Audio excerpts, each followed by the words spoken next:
I am joined now by Eli Sutter and Alfonso Ngan. They are both co-chairs of the 2017 MRS Spring Meeting. And now that we've come towards the end of a very long process for you both to make this week happen, what are your thoughts? It's indeed a very long process. I mean, we started 1.5 years ago, and especially for somebody like me from Asia, I actually came over to the US a few times to do the preparatory meetings.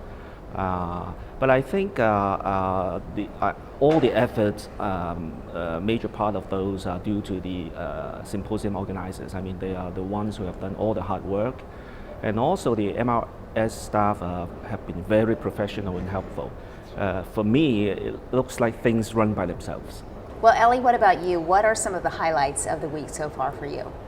Oh, I have to say that the highlights are really the talks that are presented, and I would not be able to single out a particular talk.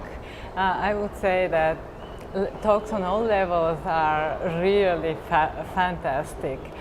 For instance, I enjoy very much the Symposium X talks and then invited talks, which give you a broad perspective, but then there are all these kind of smaller looking talks given by students, by graduate students, even undergraduate students, that give you a little bit of a technical perspective that are also very, very good. So I think just the meeting and the talks are what brings me to the MRS meeting, yes. Actually, well, year after year. Alfonso, you were mentioning that you are nominated to be a co-chair. What has that position meant for you, especially taking on such a big challenge, to be nominated by your peers like that?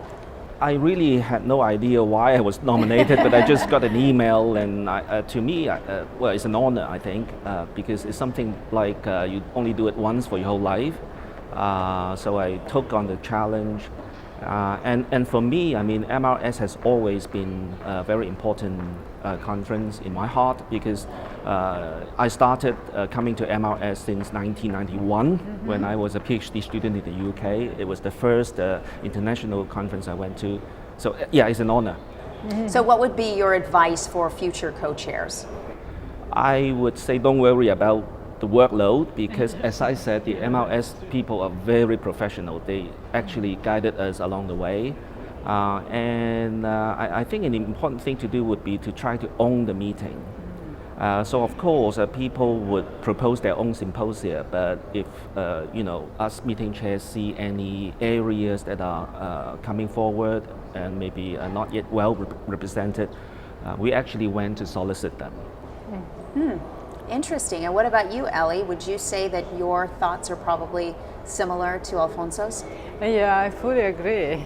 And as we kind of reiterated, it's a long process, the preparation of the meeting, and at times along the way one feels tired of all this preparation, meetings, soliciting this and organizing that. But I mean, the week has been so fabulous and so interesting and exciting that I think it's really worth it doing the job.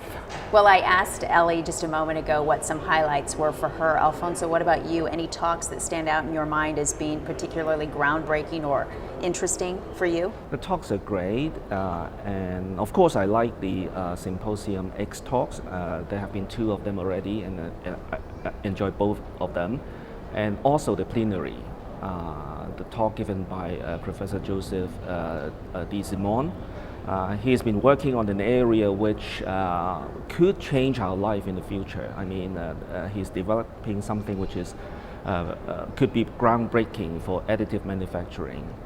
So that may impact the whole world in the future, and is very pleased to be able to listen, from the person who is doing the work and to talk about the ideas.